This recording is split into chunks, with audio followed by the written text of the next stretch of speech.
Please kindly click on the red subscribe button below this video and subscribe to our YouTube channel. Thanks, God bless you as you do this.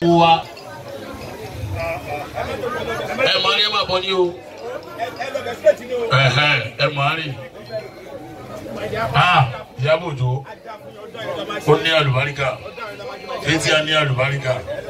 Osi o janjo ni. Gbogbo ala lo be atu je awon to sanwó.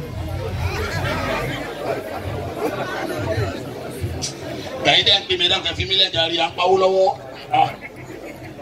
Asili ma. Yabujo ya ma bọ̀. Aja bi ti e ma bọ̀. Adúpẹ́ f'Ọlọ́run. Alhamdulillah. Ọ̀túnba Gani Adams. Ẹ máa bọ̀. Ìdí àmì. Bóyá ẹ máa bọ̀, ẹ máa bọ̀, ẹ máa bọ̀. Olórí rírì.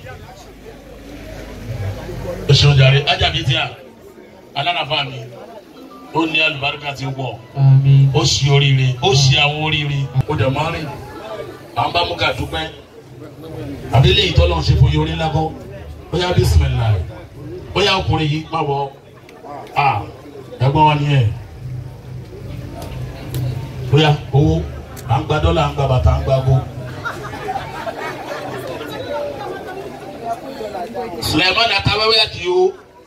Ètú òsì ọkùnrin jọ́bù sí kí ni owó ni o. Ìyábọ̀ àmọ̀ kí ẹ kú oríire o. Ó ní àlùbáríkà tí ó pọ̀. A tún lọ sí kìnìún ní nígbà kan ní mo lè mú wa lọ́nà mo la London ná Ìjẹ̀bú Ìkẹ́ni àti Rẹ́mọ̀gọ́ lọ́dọ̀ tó bá cash. Àwọn Ìyábọ̀ à ń gba dọ́là o, à ń gba báńkì, à ń gba ago.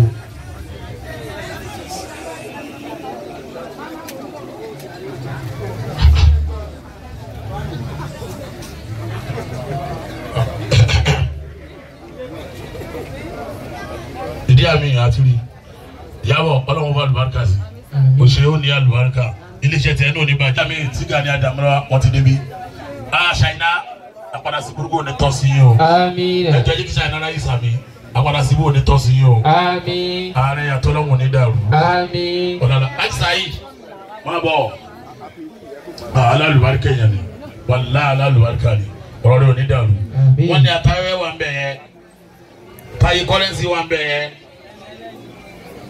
àìparí o bá a ṣe rábà náà àti lọ àjòkó síbí o gbogbo ẹni tí bá ń wọlé la fẹ́ mọ tí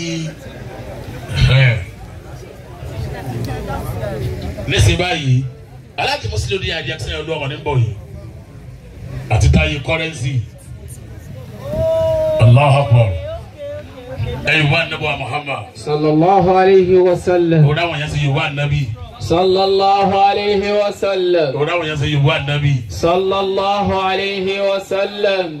Anabi mani. sallallahu alayhi wa sallam. Alhaji Musiliu ní àìdí aksan ya olú ọmọ baba alẹ amin tuntun. Adúpẹ́.